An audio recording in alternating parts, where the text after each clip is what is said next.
Hi guys, and welcome back to True Crime After Dark. So I came across this video today. It claims that Chris Watts may have a baby with Nichol Kessinger. So that is, wow, that's like a bombshell if that is true.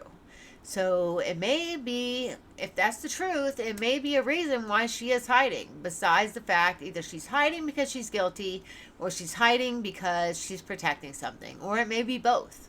But let's get into this video and watch it together and see what you guys think. And let me know what you guys think in the comments. So let's get into it. Before you do, leave a like. And if you enjoy these videos and want to get to the bottom of this and Nichol Kessinger's involvement, definitely subscribe to the channel because we are going to be digging really deep and finding all these videos. And I'm going to put it all out there for you guys to see. So, all right, let's get into the video without further ado.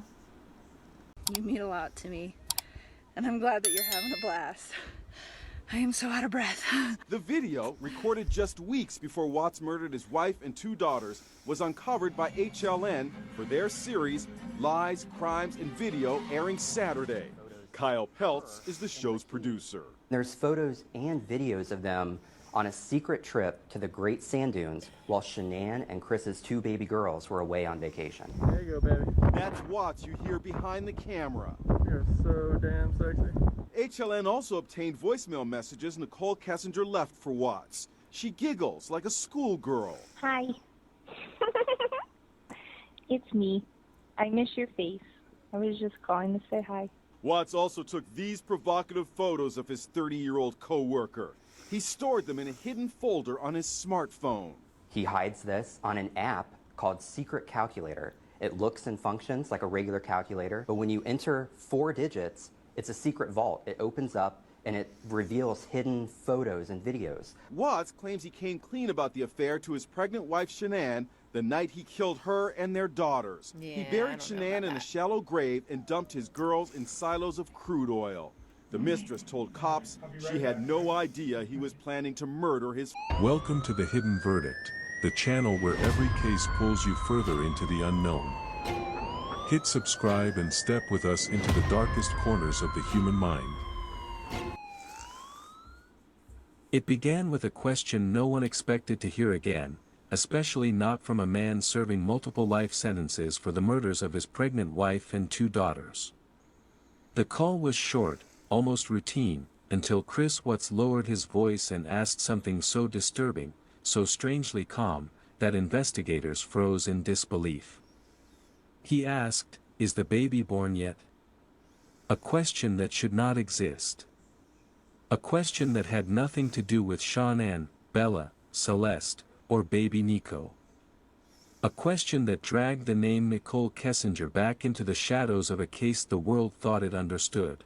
The guard who overheard the call said Chris spoke as if he were checking on something he had been waiting for, something he believed was still connected to him. That single moment reopened wounds investigators had tried to close. Why would Chris be asking about a baby? Why now? And most of all, whose baby did he think was being born? The words carried a quiet terror because they hinted at a secret the world never confirmed. And as this new detail leaked into the public, the question grew heavier. Did he believe Nicole was having a child, his child? Before we go deeper, pause for a moment and subscribe to The Hidden Verdict, because this story is about to twist in a direction even seasoned investigators weren't prepared for. The next steps in this chapter pull apart Chris's mindset, the timing of the call, and why that question matters more than anything he's said in years. He didn't ask about forgiveness. He didn't ask about the families he destroyed. Instead, he asked about a baby that should not exist, yet somehow, in his mind, it did. And this is where everything begins to unravel. After the murders, Nichol Kessinger vanished from public life as if she had never existed. Her name dissolved from records, her addresses wiped clean, and her trail buried beneath layers of legal protection and silence. The woman who once stood at the center of a national tragedy seemed to evaporate overnight, leaving behind only unanswered questions and the cold echo of her last known words to investigators.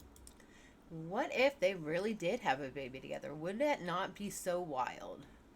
And maybe that would be part of the reason she's staying hidden from this whole thing and staying out of the spotlight and not coming, because either she's got something to hide or she's got something to protect. I tend to think she has something to hide, but it could be also that she has something to protect. We don't know. Some believed she fled for safety. Others believed she fled for secrecy, but the truth is that Nicole's disappearance created a vacuum filled with speculation, fear, and theories investigators could never publicly confirm. In the months that followed, rumors surfaced claiming she had changed her identity and moved across states, possibly even out of the country. No social media. No job records under her old name. No trace. She became a ghost, one who had once been deeply entangled with Chris Watts in ways the public still debates. And yet, even as she rebuilt her life in the shadows, one question remained: did she carry something from that relationship into her new identity? Something that Chris might still be thinking about today. Investigators were careful when asked about Nicole. Too careful. They avoided certain timelines, dodged connections that reporters kept trying to make. It became clear that there was more behind the scenes, something far too sensitive to reveal. And now, with Chris asking about a baby, that locked door creaks open once again.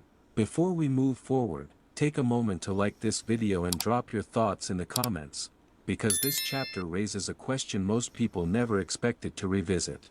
Yep. If Nicole truly cut all ties, why would Chris still believe she was connected to him? And more importantly, why would he think a baby was involved? Inside the prison walls, where days blur into each other and time becomes a weight no one can carry, Chris Watts developed routines that the guards described as quiet, too quiet. He rarely spoke unless spoken to. He avoided conflict. He read the same pages of the Bible over and over. But beneath that stillness was a pattern that only a few inmates noticed: he never let go of Nichol Kessinger.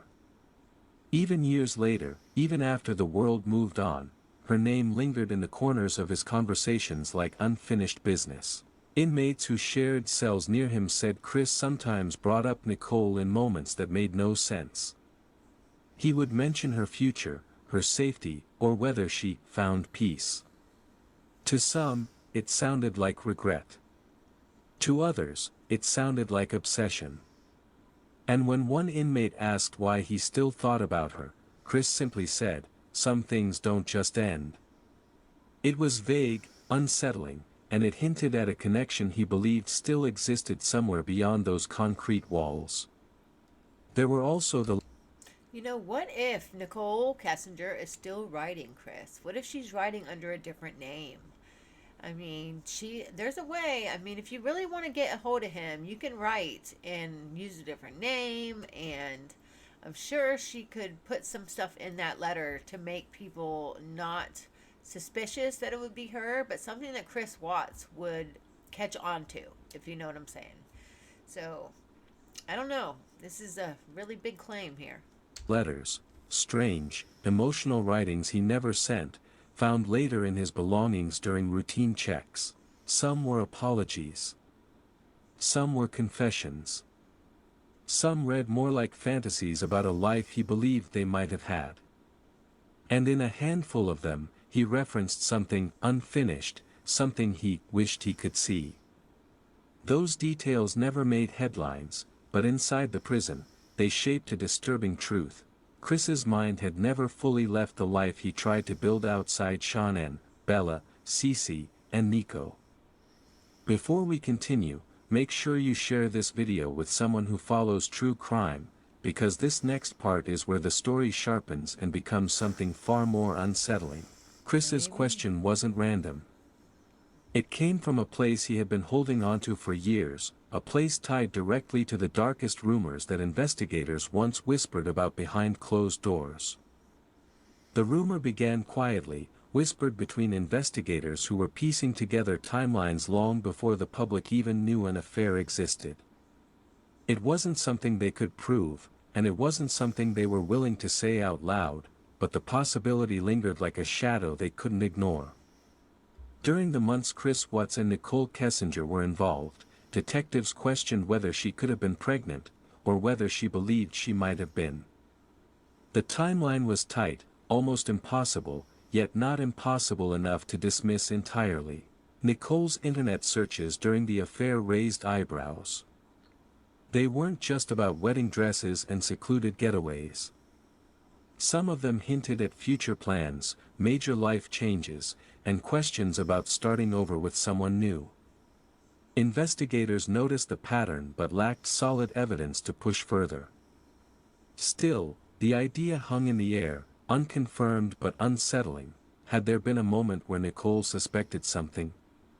And if so, did she ever tell Chris? When Chris asked, "Is the baby born yet?" years later, that old rumor resurfaced with a force investigators hadn't felt since the early days of the case. The question matched too closely with whispers they had kept locked away. It forced them to revisit timelines, interviews, and the statements Nicole gave, statements where she insisted she had ended everything and wanted no further connection. I just thought about this. What if somehow she's got a hold of Chris and saying that she has a baby? That might be something that Chris Watts is still protecting her. Because we all know she had something to do before planning or after the murders. She knew about it. She is involved somehow more than she's saying. And why is Chris protecting her when she just threw him under the bus and pretty much said all this stuff bad about Chris and helped the detectives pretty much put him away? So why would Chris still be protecting her unless maybe he thinks that she's the mother of his child? But Chris's words suggested he believed otherwise. He spoke as if something had continued without him, something he expected to exist. And for those who knew the rumors, his question wasn't just strange, it was chilling. Before we enter the final chapter, take a moment to subscribe to The Hidden Verdict, because what comes next digs directly into the psychological truth behind the question, and reveals why it may be the darkest part of this entire mystery.